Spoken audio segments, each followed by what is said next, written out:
안녕하세요, 막강입니다. 오늘 영상은요, 직업에 관한 이야기를 하려고 합니다. 직업의 종류가 도대체 여러분들은 몇 가지 정도라고 생각하십니까? 전 세계에서 조사한 바에 의하면 직업의 종류가 1000가지가 넘는답니다. 그런데 문제가 있습니다. 그 1000가지를 제가 다 여러분에게 알려드릴 수 있을런지 그런 고민에 빠졌어요.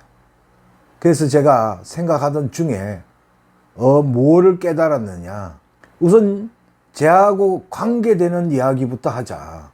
즉 제가 잘 좀 이야기할 수 있는 부분. 그래서 그게 뭘까? 이 막강쌤이 수학쌤이잖아요. 그래서 우선 수학하고 관계되는 직업이 없을까? 찾았어요. 그냥 찾은 게 아니고요, 무수히 많은 것에, 그리고 여러분들이 호기심을 가질 만한 직업 찾았어요. 과연 지금 이 정도 제가 지금 이야기를 했는데 여러분은 뭘 떠올리시나요? 직업, 수학 이러니까 수학 선생님 떠올리십니까? 아니요. 그거는요, 제가 맨 마지막에 할 거예요. 수학 선생님. 그러면 과연 도대체 수학에 관계된 직업이 뭘까? 지금쯤이면 아마 떠오르기 시작하실 거예요, 여러분들도. 그죠? 그 중에 두구두구두구두구두구두구 오늘 첫 영상에 드릴 직업, 공인회계사, 즉 CPA라고 하는 것에 대해서 알아보려고 합니다. 자, 이 정도 이야기하니까요, 여러분들 중에 이 영상을 보시는 분들이 전문가분들도 계시겠죠. 그러니까 또 얼핏 이런 생각을 가실란가 모르겠습니다. 뭐냐? 공인회계사는 문과하고 관계되는데, 예, 잘하시네요. 그런데 문제는 뭐냐? 공인회계사라는 직업 명이죠. 근데 뭐 엄밀히 말하면 자격증이라고 해도 될 정도의 어떤 명이잖아요. 그죠? 그러면 공인회계사라는 직업이 도대체 뭘 하는 직업이냐? 왜 수학하고 관계가 되느냐? 우선 간단하고 쉽게 설명을 하자면요, 공인회계사라는 직업은, 네? 공인중개사 말고요. 우리 어린 학생들은 공인회계사를 잘 모르실 수도 있어요. 그래서 공인중개사는요, 부동산 관계되는 이야기고요. 오늘 말씀드릴 것은 그거 말고요, 공인회계사라는 직업이 있어요. 자, 잘 들어보세요. 여러분 학생들도 상당히 앞으로 목표를 잡는 데 중요할 겁니다. 먼저 공인회계사라는 직업은요, 돈하고 관계되는 직업이에요. 돈. money라고 하는 거 있죠. 어떻게 관계되느냐고요? 자, 공인회계사가 하는 일이 간단하고 쉽게 한 줄 요약으로 우선 말씀드리면, 기업의 돈의 흐름을 관리하는 그러한 직업이에요. 자, 어떤 흐름과 어떻게 관리한다는 이야기냐면요, 자, 생각해 보세요. 어떤 기업 생각하실랍니까? 뭐 우리나라에서 가장 큰 기업 하면 삼성이죠. 그 삼성에서 1년간 벌어들이는 돈 얼마 정도 되겠어요? 어마어마하겠죠. 조 단위예요. 그죠? 그러니까 1000억대 이상일 거예요. 그죠? 몇 천억대 이상. 그러면 물론 벌어들여서 이제 순이익은 그렇게 나지는 않겠지만 매출 단위는 어마어마한 거예요. 그죠? 그러면 그렇게 어마어마한 돈을요, 우리가 흔히 말해서 돈 헤아리듯이 손으로 이렇게 불가능하잖아요. 그죠? 자, 그러면 삼성이라는 회사를 두고 이야기를 잠깐 해봅시다. 삼성에서 2021년도 1월 1일부터 생각이 쉽게요. 자, 물건을 막 팔기 시작했어요. 그리고는 2021년도 12월 31일까지 이제 1년간요, 물건을 다 팔고 돈을 벌었다, 이 말이에요. 어마어마한 돈을 벌었어요. 근데 회사가 물건을 팔아서 돈을 버는데 쓰는 것도 있을 거 아니에요. 그 물건을 만들기 위해서 뭐 원자재 이런 투입, 그 다음에 노동비 뭐 이런 거 있잖아요. 인건비 말입니다. 그러면 나가는 돈도 있고 들어오는 돈도 있다, 이 말입니다. 그러니까 쉽게 말하면 입출금에 관한 사항을, 큰 금액을 관리하는 그 직종이 바로 공인회계사예요. 대단하죠? 자, 그러면 그런 공인회계사는 어떤 과정을 거쳐서 이렇게 되며, 그 다음에 되고 나서 어떠한 대우를 받으며 어떠한 미래가 있느냐, 요렇게 설명을 해 드리려고 합니다. 자, 먼저 첫째요. 공인회계사가 되려고 하면 일단 대학을, 그런 관계되는 대학을 가야 됩니다. 여러분, 고시라는 시험 들어보셨나요? 고시? 네. 지금은 탁 사라져버린 검사, 판사라는 직업을 갖게 되는 고시, 사법고시라는 거 있죠. 그 다음에 행정고시라는 거 있죠. 그 다음에 외무고시라는 거 있죠. 그 세 가지가 3대 고시잖아요. 그죠? 그런데 그 3대 고시에 못지않은 고시가 바로 이 공인회계사라는 시험이에요. 그런데 방금 전에 말씀드린 그 3대 고시는 응시 자격이라고 하는 것이 특별히 주어지지 않아요. 뭐 쉽게 말하면 뭐 그 사람이 어떤 범죄자에 관계되는 뭐 이런 형법적인, 법적인 문제에 걸리지 않으면 시험을 칠 수가 있어요. 그런데 이 공인회계사라는 시험은요, 대학에서 일정한 과목들에 대한 학점을 따야 돼요. 그래서 이 공인회계사라는 시험을 치려면요, 대학의 상대를 가야 돼요. 상대. 그 상대가 뭐냐? 쉽게 말하면 경영학과, 뭐 회계학과, 뭐 이런 것들 있죠. 그런 학과들을 공부하는 그런 대학요. 그러니까 그런 대학에 가서 그 공인회계사라는 시험을 칠 수 있는 일단 응시 자격의 기본 학점을 따야 돼요. 그래서 그 학점을 보유한 채로 시험을 응시하는 겁니다. 자, 그런데 시험은 이제 응시를 하죠. 그러면 이것도 고시하고 마찬가지로 시험 자체가 1차, 2차의 시험이 있어요. 이제 필기시험이에요. 필기시험. 그죠? 그러니까 1차 시험 합격, 그 다음에 2차 시험 이렇게 주어지는 거예요. 자, 그럼 그거로 끝나는 게 아니에요, 또. 3차에 해당하는 시험은 아니고요.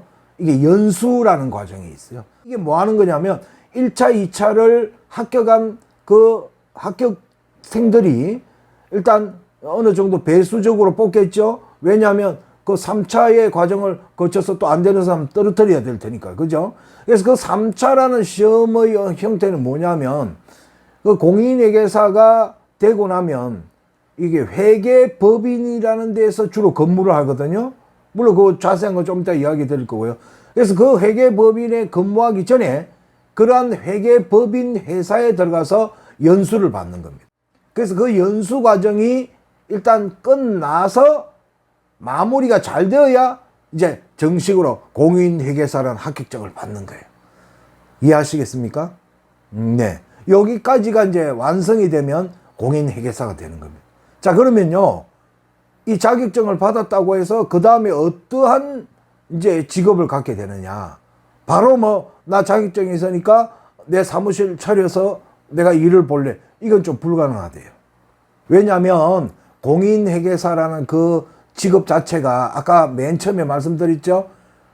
기업들, 주로 중소 대기업들, 이런 업무의 회계 감사를 보는 거. 그러니까 회계 업무를 보기 때문에 이게 보통 혼자서 볼 수 있는 일이 아니래요. 그래서 최소 3인 이상의 업무를 보기 때문에 단독 사무실 차리기가 힘들대요. 그래서 그 공인회계사가 되고 나면 이제 회계법인, 즉 다시 말해서 여러 사람의 공인회계사들이 모여서 근무하는 그런 체를 법인체라고 하겠죠. 그런 곳에서 근무를 하게 돼요. 자, 그러면 꼭 그렇게만 해야 되는가? 물론 그건 아니겠죠. 자, 그러지 않은 사람은 뭘 하게 되냐면요, 공무원이 되는 거예요. 공무원. 자, 어떤 공무원이 될까요? 한번 생각해 보세요. 자, 공인회계사라는 그 직종이 회계 업무를 본다고 했죠. 쉽게 말해서. 그러면 공무원이 된다는 것은 이 나라의 회계를 보는 겁니다. 바로 이해되시죠? 대기업의 어떤 단위보다 이 나라의 단위가 더 큰 거 아니겠어요? 우리 대한민국의 1년 예산이 얼마라고 보세요? 몇백조예요. 그죠? 그럼 그 몇백조는 그런 아무리 큰 대기업인 삼성이라 하더라도 뭐 따라올 수가 없잖아요. 그러니까 수많은 이런 회계를 볼 수 있는 사람들이 필요하겠죠. 그래서 공무원이 되는 겁니다. 자, 공무원이 되지 않으면 또 어떻게 될 것이냐. 예, 공무원이 되지 않으면요, 일단 회계법인에서 이게 경력이 쌓여야 되는 겁니다. 아무리 공인회계사 자격을 바로 땄다고 해서 이게 실무라는 것은 좀 이게 많은 경력이 필요하잖아요. 이 사회가 모든 게 그렇습니다. 경험과 경력과. 그래서 이 막강 선생님이 주장하는 게 그거잖아요. 30년 이상의 강의 경력을 가진, 이렇게 이야기하잖아요. 그래서 경력이 중요해요. 그래서 경력이 어느 정도 쌓여서 한 40대가 이렇게 이제 넘어서게 되면 보통 시험 합격할 때는 20대 정도 아니겠어요? 그죠? 일반적으로. 특수한 경우는 뭐 나이가 더 될 수도 있겠지만. 그래서 이제 그래가지고 한 40대가 되었을 때 한번 생각해 봅시다. 이제 내가 뭔가를 해야 되겠다. 그럴 때는 이제 뭐 아까 앞에서 말씀드렸다시피 3인 이상 뭐 동료들을 잘 구성해서 뭐 조그마한 단위라도 회계법인을 만들면 될 것이고요. 그러지 않은 경우에 요즘 조금 각광을 받고 있는, 여러분, 컨설팅이라는 말 들어보셨죠? 그 우리 보통 입시도 보면 입시 컨설팅 이런 말 많이 하잖아요. 컨설팅. 쉽게 말하면 관리해주고 뭐 이렇게 해주는 게 컨설팅 아니에요? 그죠? 그러면 바로 기업의 컨설팅을 하는 거예요. 그래서 그런 직종을 또 감히 할 수 있는 직업으로서 공인회계사가 할 수 있는 겁니다. 그 다음에 또 뭐 상세하게 무슨 세무적인 일 보고 뭐 이런 여러 가지 있는데 그거는 또 다음에 이야기하기로. 자, 그러면 우리 공인회계사 자격증을 받아서 이제 그런 과정을 가지는데 아까 제가 말씀드린 대로 과연 이 사람들의 이거요. 그렇죠? 보수가 어떻게 될 것이냐. 제일 중요한 거 아니겠습니까? 사실은. 자, 보통요, 공인회계사 자격증을 따서 이제 회계법인체에 이렇게 이제 들어가서 신입사원이 되는 거죠. 그죠? 그래서 한 뭐 2, 3년 정도 이렇게 초봉에 해당됩니다. 그죠? 그런 신입에 해당되는 연봉이 보통 한 6천에서 8천 사이랍니다. 괜찮죠? 그 정도면. 그죠? 물론 능력에 따라서 더 받을 수도 있겠지만 평균적으로 그렇다는 겁니다. 자, 그런 이제 봉을 받고 거기 회계법인에서 근무를 잘해서 유능한 인재로 이렇게 성장이 되면 그건 말할 것도 없어요. 그걸 큰 회계법인체에서 이제 보통 파트너라고 한답니다. 파트너.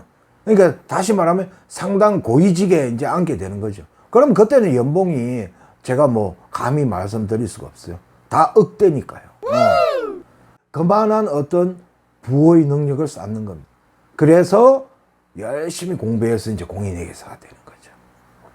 이해 좀 되십니까? 막강이 오늘 왜 첫 번째 직업으로서 공인회계사라는 직업을 택했는지? 네. 즉, 수학하고 관계가 되면서, 이 돈하고 관계되니까 수학하고는 뭐, 뗄 수 없는 관계 아닙니까? 그죠? 그래서 그러한 직업을 오늘 알아봤습니다. 이 영상을 보시는 분들이 우리 중고등학생도 있고, 그 다음에 취업을 준비하는 대학교 졸업을 앞둔 학생 또는 이미 졸업을 한 학생, 이렇게 여러 분야가 있겠지만 지금 제 이야기를 들으시고 목표를 정확하게 잡으시면서 직업을 한번 선택해 보세요. 앞으로 이 막강쌤은 계속해서 직업군을 쭉쭉 말씀해 드리겠습니다. 이 영상 잘 보시고 도움이 되셨다고 하면 아시죠? 예, 좋아요, 구독 꼭 부탁드릴게요. 자, 오늘 영상 여기까지입니다. 감사합니다.